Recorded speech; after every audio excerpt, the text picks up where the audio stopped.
Olá, somos o CPECA, Centro de Pesquisa em Experimentação Cênica do Ator e da Atriz da Escola de Comunicação e Artes da USP.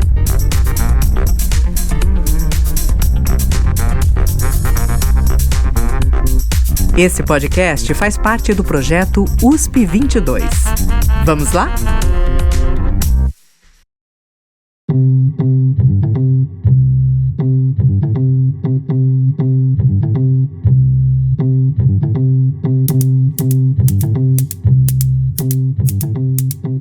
Vitória Carini é professora, palhaça e artista de rua.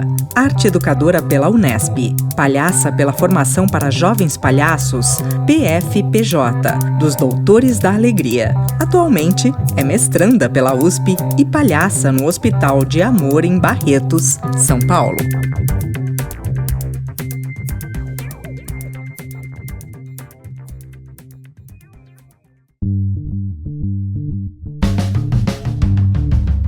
Olá, Vitória, tudo bom? Tudo bem.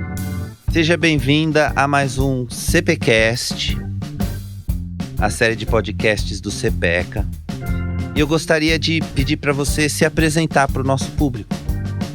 Bom, eu sou Vitória Carini, eu tenho 26 anos, eu sou palhaça, educadora e agora pesquisadora, estou fazendo mestrado na USP. Eu atuo no Hospital de Amor de Barretos como palhaça. Nós nos auto-intitulamos como promotores de saúde lá no hospital. Eu atuo na Santa Casa de Misericórdia, então a gente atua com as internações de cuidados gerais, psiquiatria e hemodiálise. E também eu atendo São Judas, que é um hospital de cuidados paliativos, onde a gente faz visita domiciliar quinzenal. Mas o grupo também atende o oncológico adulto, oncológico infantil. Mas eu comecei no teatro através do Vocacional, que é um programa da Prefeitura de São Paulo, que está nos equipamentos públicos de orientação de teatro, música, enfim. E eu comecei lá quando eu tinha uns 14 anos e fui fazendo, porque era super divertido, eu adorava. E aí, no momento de fazer faculdade, eu falei, cara, e agora o que eu vou fazer? Fui prestando o que tinha e acabei passando para fazer licenciatura na Unesp. E aí, mas eu fiquei no vocacional uns bons 5, 6 anos, até entrar na faculdade, começar a licenciatura. E foi lá que eu comecei na palhaçaria também. E aí foi tudo meio que junto. Então, ao mesmo tempo que eu também estava atuando como palhaça, estudando, eu também estava já trabalhando como artista de rua e dando aula. E as coisas foram tudo junto na minha trajetória. O dar aula, o ser palhaço, o atuar na rua.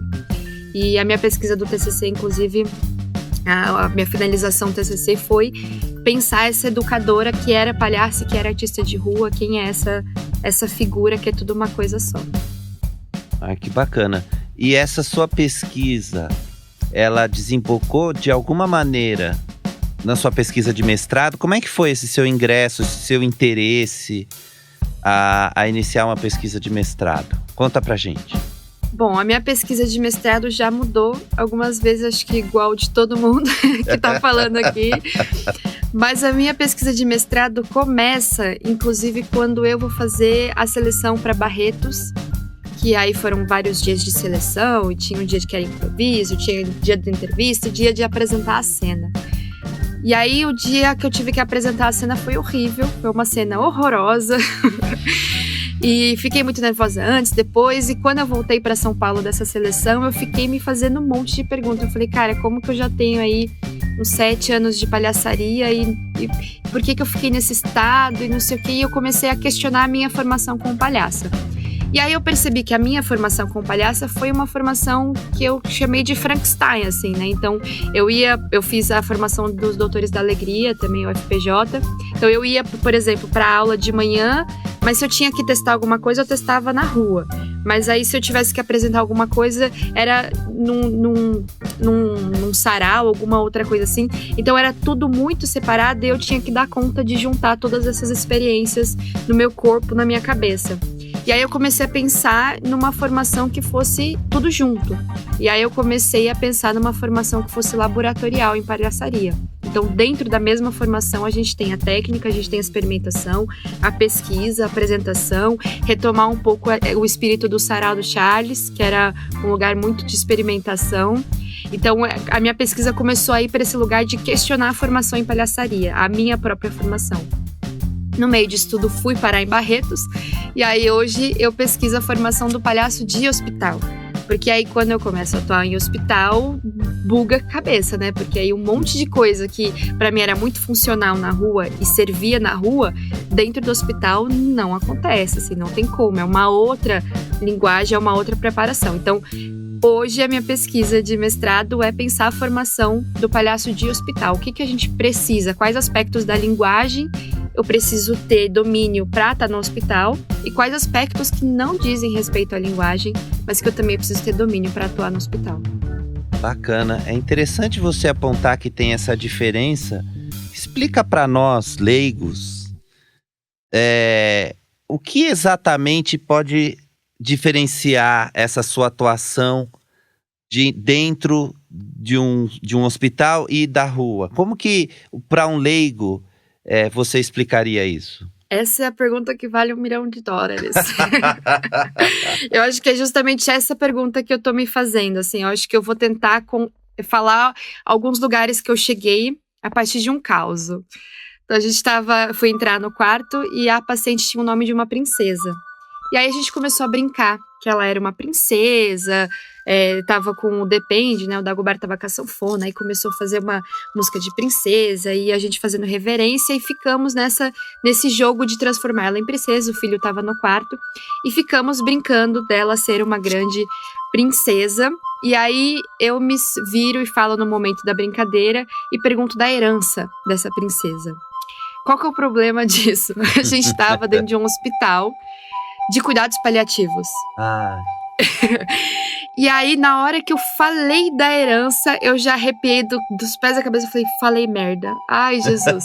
E aí os palhaços estavam comigo, por isso que é muito importante a gente trabalhar em dupla, né? Porque aí sempre que um faz merda, o outro faz o contraponto. Na hora eles já me expulsaram do quarto, não sei o quê. Mas eu fiquei com aquilo na cabeça. Eu falei, cara, eu fiquei com aquele caos na cabeça. Depois eu fiquei pensando que aquele é um jogo que na rua, por exemplo, funcionaria super.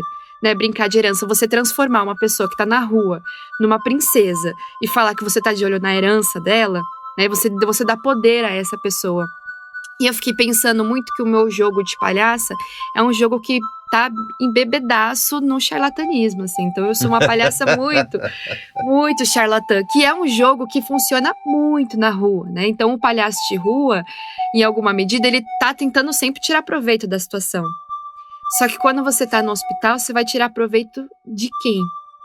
De uma pessoa que tá já enferma, e eu atuo no paliativo, então a pessoa, ela já... No paliativo, a gente tem os paliativos fim de vida e os paliativos normais, assim, né? Fim de vida, provavelmente vai falecer em alguns dias. E o paliativo, às vezes, ele pode viver mais alguns anos ou meses. Então, como que faz esse jogo? Então é esse o lugar que eu não tenho respostas, muito pelo contrário, eu tenho muitas perguntas, mas essa principal diferença que eu já percebo, assim, né, que o jogo da rua, ele é muito esperto, ele é muito charlatão, ele quer tirar proveito das situações, e quando a gente tá no hospital, o jogo é outro. A gente trabalha muito com a memória dentro do hospital, né? Então, falar do legado das pessoas, a gente fala que a gente trabalha com o que tá saudável na pessoa. Então a gente trabalha a história dela, o legado dela. Então esse é o jogo que eu tô sacando ainda. Que bacana. Olha, você contou um caos aí que aconteceu no hospital. E na rua? Eu imagino que tem uma coleção, uma infinidade de causos. Tem algum que você gostaria, assim, de compartilhar conosco? Tem muitos. Deixa eu pensar. Acho que tem duas coisas, assim. Eu sou uma mulher, sou uma palhaça mulher. E aí, isso me colocou já em situações na rua muito diversas, assim, né? E eu lembro que no começo, pra mim, era muito difícil lidar com alguns assédios. Eu não sabia muito bem lidar com assédio, assim. Assédio do público mesmo? Do público, sim. Assédio e do público invadir o seu espaço, assim, né? Então, Por exemplo, a grande maioria eu tava sempre com pandeiro. E aí teve uma vez, é muito comum até hoje, na verdade, principalmente homens, tirar o instrumento da nossa mão, puxar o instrumento mesmo. Coisa que eu nunca via com uma certa frequência com os meus amigos palhaços. Palhaços homens. Sei. Então eu acho que isso é mais comum. Quando você é mulher, parece que existe essa abertura, assim. Então, teve uma vez que eu tava tocando e aí veio um homem e, como era de comum, ele veio puxar o pandeiro da minha mão. E aí, na hora, eu virei e falei assim, então pera que agora a gente vai ter um campeonato aqui. E aí eu comecei a fazer um jogo de perguntar quem o público queria que tocasse. E aí comecei a fazer o piada, né? Tipo, vocês querem que eu, grande, maravilhosa, não sei o quê, ou este senhor calvo, não sei o quê. E comecei a fazer esse jogo de perguntar pra plateia quem eles queriam que tocasse. E aí o público, toda hora que perguntava, falava que queria que eu tocasse. Aí ele ficou muito bravo. Mas foi um jogo muito interessante. Eu tô contando esse caso porque eu acho que a partir desse momento eu comecei a ver os assédios quase como um presente pra mim. Porque era um momento onde eu poderia fazer a minha virada de jogo. E aí, porque nesse dia, por exemplo, tava um momento em que o público não tava comigo, assim. O público tava bem disperso, eu tava tentando trazer o público pra mim. E quando isso aconteceu, o jogo virou completamente e o público ficou do meu lado, assim.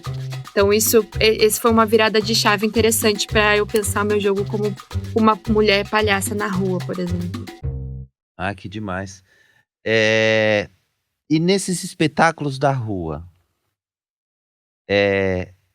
o que é mais bacana de fazer e o que é mais chato de fazer da prática mesmo? Quer dizer, agora você colocou que tem esse negócio aí do cara vir tirar o seu pandeiro. E o que é mais legal? O que acontece de mais incrível que só acontece na rua? A gente não faz ideia do que vai acontecer. E isso pra mim é a melhor parte, assim. É óbvio que a gente a gente acaba conduzindo o jogo em alguma medida, né? Então, em alguma medida, chega uma hora que também a coisa fica quase que previsível. A gente sempre vai encontrar figuras muito parecidas no público. Mas acho que pra mim a melhor parte, eu particularmente sou péssima pra decorar texto.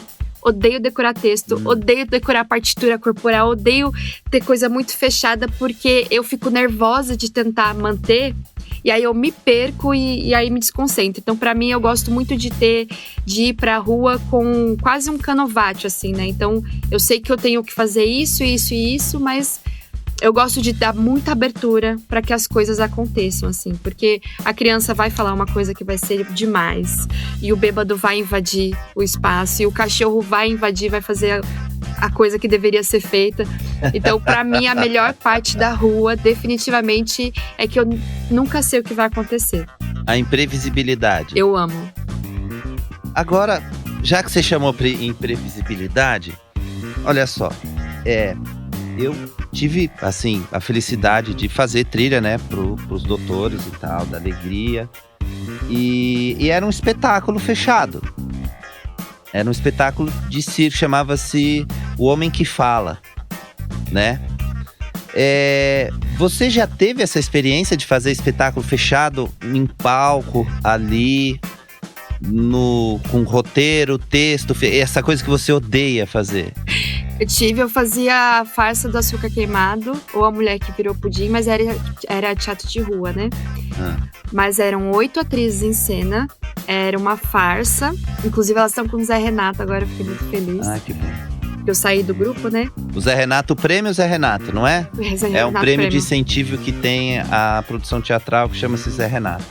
E aí fiquei muito feliz que elas ganharam, porque a gente ficou anos com esse espetáculo sem R$1, assim. Mas enfim, eram 8 atrizes em cena e uma farsa e o texto todo rimado. Então, assim, eu tinha que decorar o texto, porque todas as atrizes dependiam da minha deixa. E como eram 8 em cena, então também tinha muitas partituras do espaço, assim. E foi muito sofrido pra mim. Foi sofrido decorar, assim. Mas a gente ainda tava na rua, né? Então a gente não apresentava em caixa preta. Então isso foi o que me deu uma certa liberdade, assim, porque aí a gente conseguia brincar com o texto ainda, porque não tem nem como, né? Você tá na rua, as coisas acontecem. E aí essa foi, acho que, a minha maior experiência de ter que fazer um espetáculo mais fechadinho, com texto. E foi muito bom, assim. Foi bom eu me colocar nesse lugar de perceber que eu também dava conta de fazer isso. Mas eu confesso que eu me divirto mais sem texto. A imprevisibilidade. Porque eu ficava muito nervosa, assim. Eu ficava, cara, se eu errar o texto, eu vou acabar com o espetáculo. Se eu não lembrar a fala e tal. E tanto que na nossa estreia, assim, eu tinha um bifão que eu dava, assim, que eu fazia uma receita de pudim, era uma das cenas finais, e era um bife gigantesco. No dia da estreia, não lembrei. Não lembrei e comecei a dar a receita do pudim da minha mãe, não sei o quê. E aí eu só percebendo elas em cena, tipo assim, o que a Vitória tá fazendo? Outro pudim em cena. Foi outro pudim. E aí eu olhei pra elas e é isso, tamo junto, me perdoem. Mas... E elas continuaram, a gente conseguiu, porque é isso, né? Eu acho que importante é você ter esse jogo essa escuta muito boa com o seu parceiro, que aí vocês afundam todo mundo junto e se levanta junto e vai indo. Sim. Que ótimo. Você fala que você gosta muito de improviso, né? E você também citou agora uma questão de que vocês fizeram um espetáculo durante muitos anos e não tiveram nenhum tipo de incentivo, né? Como é que é esse improviso monetário na vida? Para você, na sua vida assim, de atuação, enquanto, né, atuante, monta os espetáculos como? De onde que sai esse dinheiro? Como que sai? Se esse dinheiro dá conta, se você complementa, né? Bom, o chapéu foi a minha principal fonte de renda durante anos, assim. O chapéu, que é o quê mesmo? Chapéu é uma forma democrática de participação, então a gente faz as nossas apresentações e passa o chapéu, o público contribui com o que quer, com o que pode, com o que tem. Então, quando eu fui pra rua, a princípio era uma questão de grana mesmo. Eu já tava fazendo teatro, tava pesquisando, tava começando na palhaçaria, e aí conheci pessoas que estavam fazendo rua, e aí eu falei, cara, acho que eu vou também. Eu trabalhava em escritório, eu era secretária no escritório, que é isso, né? Trabalhei com telemarketing, trabalhei como secretária, trabalhei com um monte de coisa. Enquanto fazendo espetáculos. Enquanto comecei a fazer teatro. Sei. E aí, quando eu entrei na universidade, que eu descobri a arte de rua, que eu vi que era uma possibilidade de grana, eu falei, puta, eu vou tentar arranjar uma grana, assim. E aí eu comecei pela grana. E aí eu vi que o chapéu dava um retorno muito bom. Eu dava pra me manter. E aí eu fui largando os outros trabalhos que eu tava fazendo e comecei a ficar só no chapéu. E aí, o chapéu foi a minha principal fonte de renda durante muito tempo. Então eu vivia do chapéu. Depois, com o tempo, ele se tornou uma escolha política mesmo. Então, não só política, mas também de linguagem. Porque aí eu descobri que eu gostava de criar... Porque aí você entende que a linguagem da rua, você cria na rua para a rua. É diferente de criar numa sala de ensaio e ir pra rua. Você começa a entender essa diferença. E aí ele se tornou uma escolha de linguagem. Eu gosto da linguagem da rua. E uma escolha política. Porque eu falei, eu quero ir aonde o público está, né? Porque eu comecei a entender que o meu público preferido não é o público que no final de semana vai pro teatro. Porque ele trabalha a semana inteira, chega final de semana ele quer descansar. Então a minha atuação era principalmente nos vagões. Então eu trabalhava de segunda a segunda. Vagões do metrô de São Paulo. Do metrô de São Paulo. Então a gente entrava, fazia cenas, sketches, a gente fez Hamlet, Romeu e Julieta, grandes clássicos do teatro. E a gente fazia como palhaça, né? E a gente levava essas sketches, pegava umas 5, 6 estações e fomos criando dentro do vagão, para o vagão. Então a gente conseguia brincar com a estrutura do vagão. E eu vivi do chapéu, assim, uns 4, 5 anos, sendo a minha principal fonte de renda. E a sua atuação política também. Política, minha escolha de linguagem. E aí, no meio desse caminho é que eu fui começar a fazer a farsa, por exemplo, com as cabras, nascia da Cabra Orelana, e fui me enfiando em outros projetos de palhaçaria. Mas esses projetos eu fazia porque eu gostava, porque eu acreditava, porque eu achava interessante participar de festival, participei de alguns festivais, e eu queria estar nesses espaços, mas eles não eram a minha principal fonte de renda. Se entrasse uma grana por eles, ótimo, beleza, que maravilha, mas no geral a minha fonte de renda vinha sempre do chapéu. Então o chapéu também se tornou um lugar de liberdade muito grande para mim, assim, que me permitia estar nesses projetos que eu acreditava e que não iam me remunerar, e eu conseguia ainda me manter, assim. depois de uns anos, a gente vai ficando um pouco saturada, assim. Tive muitas crises existenciais nesse meio do caminho, porque você fica ali de segunda a segunda, não tem férias. Quebrei os 2 braços, por exemplo. Fiquei 3 meses parada. Isso não foi a figura de linguagem? Você literalmente quebrou os 2 braços? Literalmente. Em cena? Não, isso foi... Eu tava indo de bicicleta pra praia. Falei, final de semana eu vou descer de bicicleta pra praia. Mogi Bertioga, o carro me pegou. Quebrei os 2 braços, fiquei 3 meses parada. Menina. E aí, logo depois veio a pandemia. Então, assim, fiquei um tempão parada. Quebrei os braços, veio a pandemia. E aí eu comecei a perceber que a gente tem que começar a criar um pé de meia. Tem que ter um olhar um pouco mais crítico pro financeiro, assim. Hoje eu tenho uma outra visão. Hoje eu trabalho no hospital, então eu sou remunerada por lá. Não atuo mais na rua. Mas a rua ainda continua sendo uma escolha da minha linguagem, assim. Eu atuo porque eu quero. Não é a minha principal fonte de renda hoje. Incrível. Você falou aí a respeito da sua pesquisa e da pandemia, né? Como que foi a sua atuação? O que você fez? Quais foram as suas conquistas, as suas frustrações durante esse período pandêmico que a gente tá e não tá, acaba e não acaba? Como que foi para você esse período enquanto uma artista que tem essa essência de rua? Bom, eu não deixei de atuar durante a pandemia, assim, porque eu estava finalizando a minha formação no FPJ, que é a formação para jovens palhaços dos Doutores da Alegria. Estava bem no finalzinho. Ia ser o momento da nossa circulação. Então, assim, foi bom porque eu me senti que estávamos todos juntos pensando numa palhaçaria online. Então foi legal ter esse suporte da instituição, dos meus colegas de trabalho, porque no momento que estava todo mundo online, eu também estava ali com a instituição. Então eu comecei a pensar nesse palhaço online, assim, né?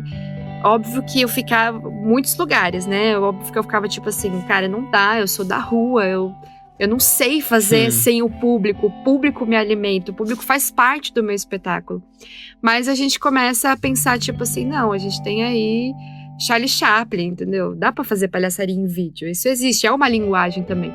E aí resolvi pesquisar um pouco essa linguagem do online, cheguei a fazer alguns vídeos, nunca divulguei, era muito mais um lugar de pesquisa pra mim, assim, e os meus vizinhos, né? Então eu morava no Heliópolis nessa época, e aí eu morava num quintal que tinham várias famílias. E aí os meus vizinhos viraram meu público e o meu centro de pesquisa também. Então, tiveram alguns dias que eu tinha que gravar coisa em casa, por exemplo, eu aproveitava que eu tava de palhaça, aí eu pegava 1 ou 2 objetos que estavam perto de mim, assim, e eu gosto muito de ir pra rua assim, sabe? De pegar um objeto ou uma ideia bem esboçada e testar na rua. Então, aí eu saía com um bambolê, por exemplo, e ia no quintal. E aí ficava ali no quintal, brincando, criando coisas. E seus vizinhos apareciam assim? Colocavam a cara ali na janela e olha, vem, como é que era? Ia, participava, achava demais. Aí às vezes eu tava em casa assim, tipo, normal em casa, eu só vi uma cabecinha assim, olhando pra dentro de casa pra ver se eu tava de palhaça. Então rolava uma curiosidade também, assim, de ser uma palhaça. Então essa foi a minha forma de pesquisar dentro de casa, com os meus vizinhos, brincando com a estrutura da janela, da porta, aparecer no quintal de palhaça mesmo. Ai, que demais. E fazer os vídeos, assim, a gente fez alguns vídeos. A gente tava fazendo os vídeos pros doutores, né? E aí aproveitei e fiz assim, fiquei brincando com os vídeos. Que demais. Você falou dos seus vizinhos, e aí me passou uma coisa pela cabeça. Quando você tá na rua, você tem uma faixa etária que é gigantesca. É quem tá passando na rua. Você tem algum tipo de visão ou de relação diferente quando você tá ali com um público que é mais jovem, por exemplo? Público ali de crianças, ou quando é um público de adulto? Você tem alguma coisa que você sente que muda e que você acha que interfere também na maneira que você tá fazendo o seu trabalho? Ah, com certeza, assim, a gente tem que moldar a linguagem para a pessoa que a gente está falando, né? Se eu tô falando com brasileiro, eu falo em português. E aí, então eu penso um pouco nessa analogia, assim, de tentar estabelecer uma linguagem comum. Então, e dentro do hospital também, eu lido com um público muito diverso, né?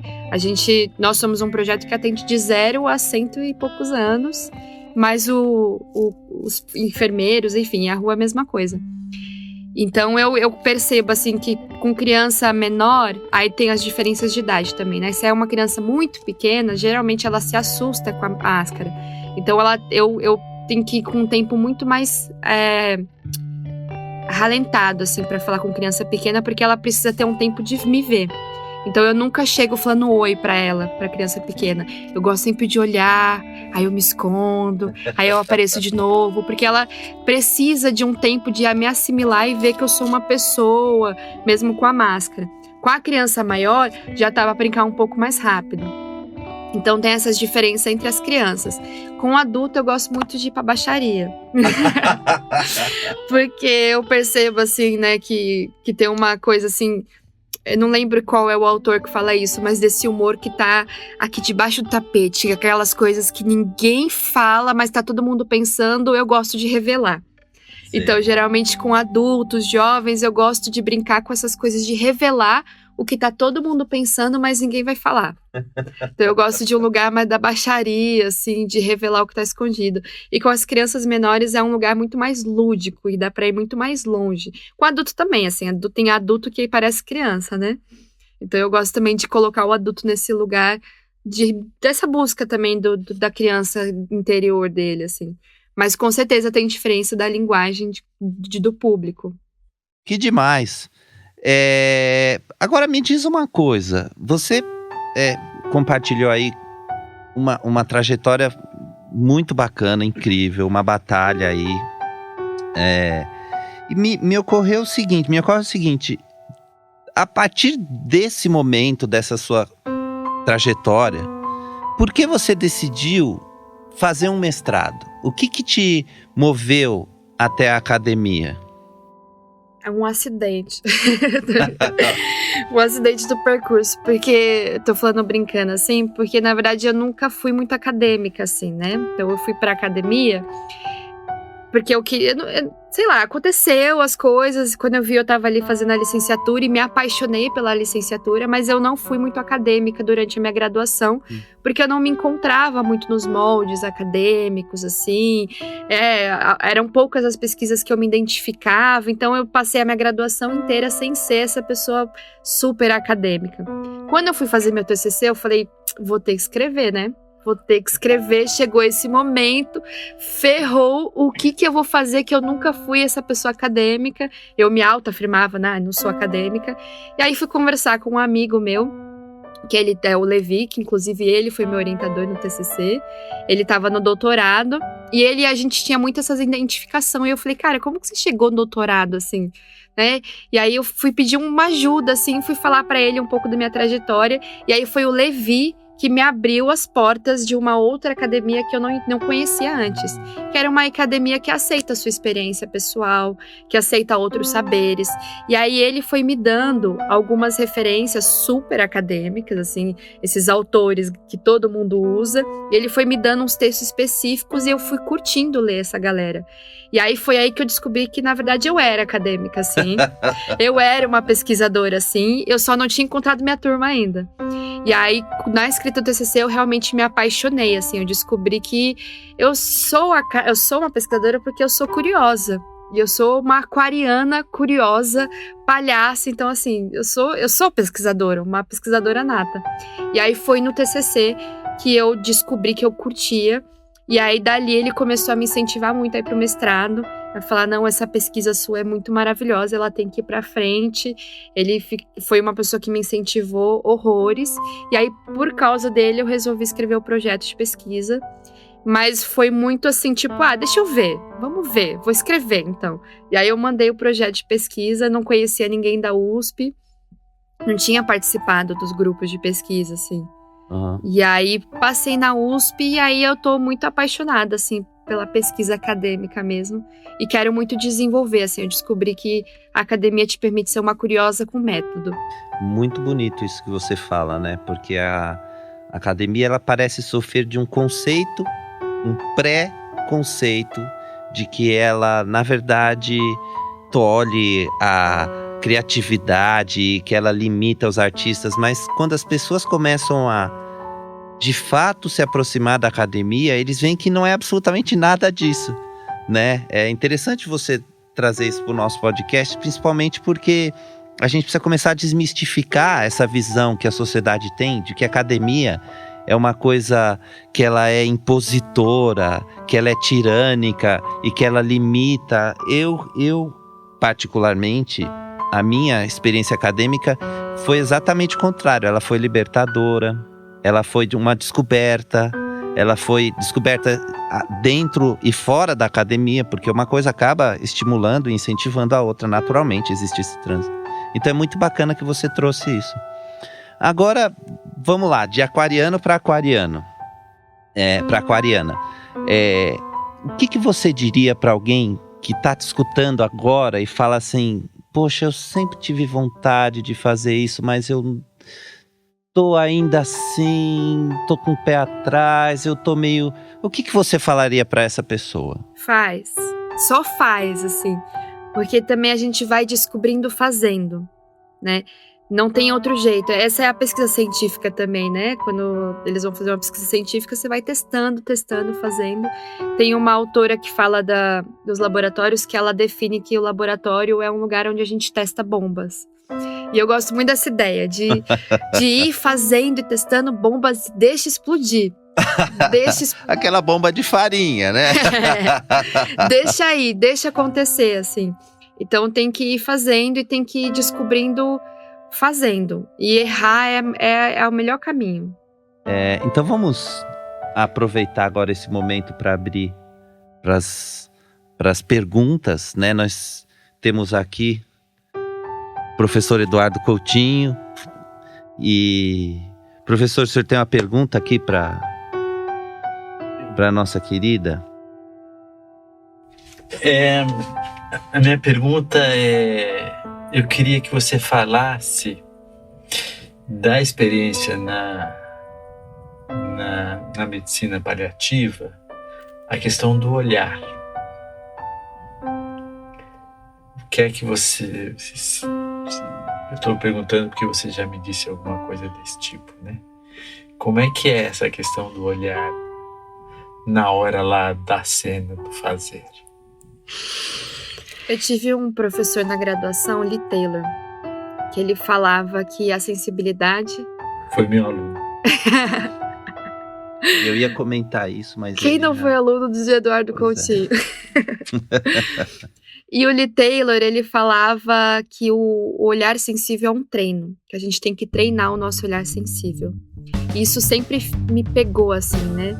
Porque a gente às vezes tem uma visão muito de que a sensibilidade tá muito longe, não sei o quê. Mas é mentira, a sensibilidade ela é uma técnica que a gente treina. E então quando eu tô no hospital paliativo, na verdade num hospital no geral, né, todos os pacientes, o olhar é a nossa primeira coisa. Eu tenho que olhar para o paciente.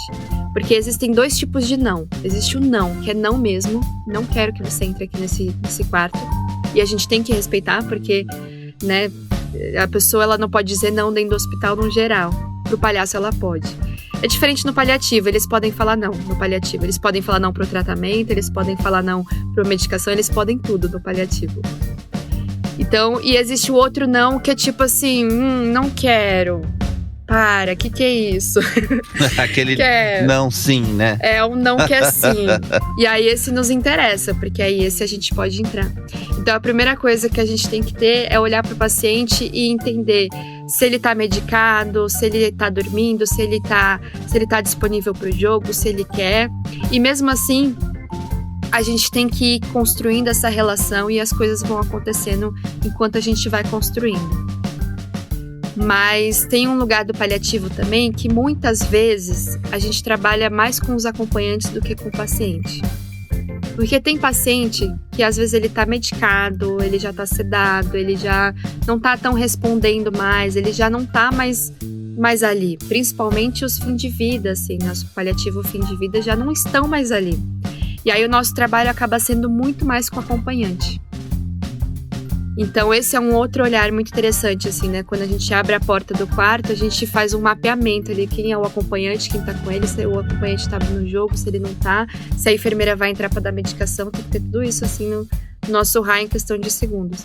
E aí nosso trabalho acaba sendo muito mais com o acompanhante, de olhar pra ele e ver como que ele tá hoje, se ele quer jogar com a gente, se ele não quer. Lindo, lindo. Não, é só que talvez seja mais sensível, como você falou, mas na rua, o mapear, o achar o olho de quem tá brilhando para aquilo que ele tá fazendo, de certa maneira tem isso também na rua, né?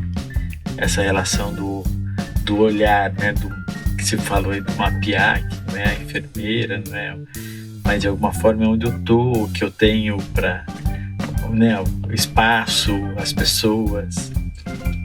Então, o treino que você também já deve ter, já traz, né, desse lugar, você dá uma adaptada pro ambiente hospitalar. Acho que esse aspecto da rua, desse mapeamento rápido, é um aspecto que eu levo pro hospital, com certeza. Certo, olha, que maravilha. Quero agradecer, então, encerrar esse nosso CPcast com esse olhar da nossa querida atriz, palhaça, Vitória.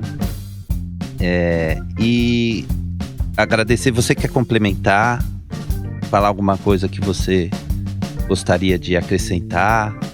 Acho que eu só queria convidar, assim, as pessoas que têm preconceito com a academia, as pessoas que falam que não são acadêmicas, porque eu não sou isso, que não sou aquilo, de se abrir para a possibilidade de aprender a treinar o olhar porque se diz acadêmico. Porque acho que a gente acaba perdendo a oportunidade de ampliar muito a nossa visão de mundo, porque a gente acha que aquilo não é nosso, de que aquilo não tá... Não, é tudo nosso e que não for a gente pega emprestado. Então, de que se você tem uma questão com a academia, de se aprofundar, assim, porque eu também tenho essa questão de ter sentido que eu fui libertada pela academia. A Bell Hooks fala disso também, de que a leitura, que a academia salvou ela. E eu sinto que eu fui salva também pela academia. Maravilha, então esse olhar liberto pela academia, com esse olhar liberto, eu agradeço muito o seu compartilhamento e convido a todos para o próximo CPcast. Muito obrigado, Vitor. Obrigada, gente.